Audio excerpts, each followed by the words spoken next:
my name is Almira Salsabila and I'm from 4A class of English Literature. Well, in this video, I'm going to talk about Paris and its tourist attraction. So, what is it exactly that attracts people from all over the world to Paris? Well, before we dig into it, let's get to know Paris first. So, Paris is one of the most fascinating and beautiful cities on earth. With glamorous buildings, culture, food, wine, cafes, and more galleries that you could ever visit, Paris will captivate your heart and soul. All of them, along with the historical background, are all in one city. In fact, a famous celebrity, Emma Watson, was born in Paris. Just like Emma Watson, Paris is really popular all around the world. The city is located in northern France on the banks of the River Seine. With a population of over 12 million people, the French capital is at the heart of the Ile-de-France region. Paris has many nicknames, but its most famous is La Ville Lumière, means the city of light. In the 18th century, Paris was essentially a hub during the Age of Enlightenment, when many visionary ideas were born. A name it owes both to its fame as a center of education and ideas and its early adoption of street lighting, which now attracts 42 million visitors a year, making Paris the most visited city in all the world. Paris is a city easily explored by metro, taxi, and bicycle, but its charms are best found on foot. The attraction of Paris never part from any corner of the city. The buildings, the street foods, even the euphoria of the City of Light are too precious to pass up. Let's start with the most famous sight of all in Paris, the Eiffel Tower. This Iron Lady with 324 meters high can be seen from all over the city. This iconic tower was designed by Alexander Gustave Eiffel for the Paris exhibition of 1889, which marked the centenary of the French Revolution. It is one of the most visited monuments in the world, with nearly 7 million visitors a year. And for those who'd like to indulge a gourmet meal, the Jules Verne restaurant is on the second floor. This restaurant features expansive windows which allow diners to enjoy the amazing panoramas. And now we continue to the second place. The engine room of Paris is La Défense.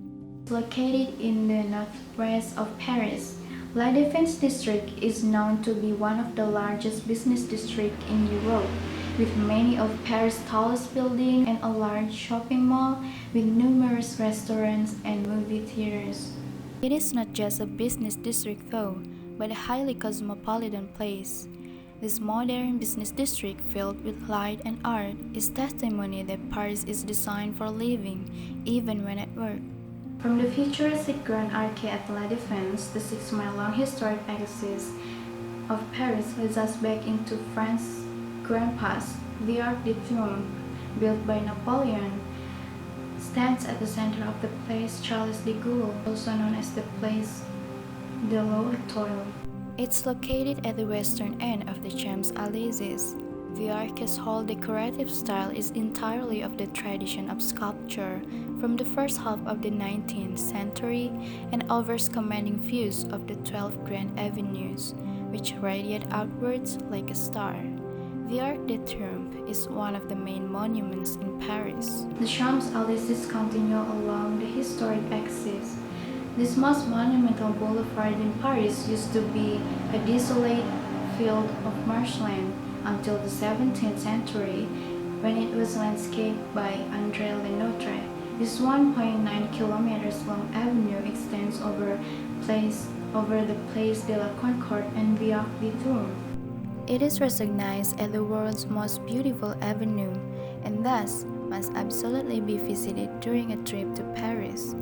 You will find countless restaurants, cafes, cinemas, and shops.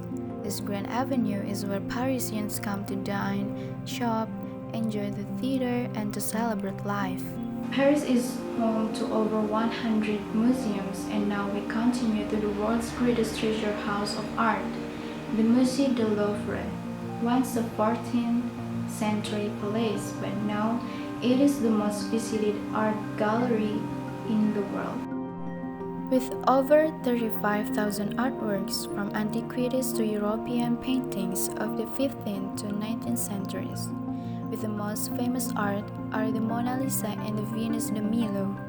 The Louvre is surrounded on one side by the Jardin des Tuileries, one of the largest and loveliest parks in Paris. You won't have enough time to visit this museum in its entirety, but just walking through by galleries can be very enjoyable. Notre Dame Cathedral is located in Ile de la Cité, a natural island in River Seine, completed in 1345. This medieval Gothic cathedral from 13th century is full of impressive Gothic elements and architectural details. It has played center stage to some of the defining moments of French history and literature. It took 300 years to complete the cathedral. That's why it mixes various architectural styles. Due to its outstanding architecture, this cathedral attracts tourists from all over the world. Paris is full of beautiful city parks and gardens where you can walk, jog, read a book, or simply just soak into the atmosphere and experience the Parisian lifestyle. One of Paris' most popular parks is Jardin de Luxembourg. It has a fascinating architecture and a romantic atmosphere, offers 55 acres of greenery between Saint-Germain-des-Prés and Lenin Quarter. Parisians see it as their duty to enjoy life to its fullest. The Luxembourg Gardens, with its grand basin, fruit groves, and over 100 statues and fountains, is the ideal place to grab a deck chair and play the Parisian at rest. Looking north, the city rises into the hillside neighborhood of Montmartre. Once the artistic center of Paris, its twisting streets and narrow lanes were one time a home to Picasso, Dali, and Van Gogh. Artists such Picasso and Van Gogh found inspiration in beautiful streets and atmosphere of Montmartre.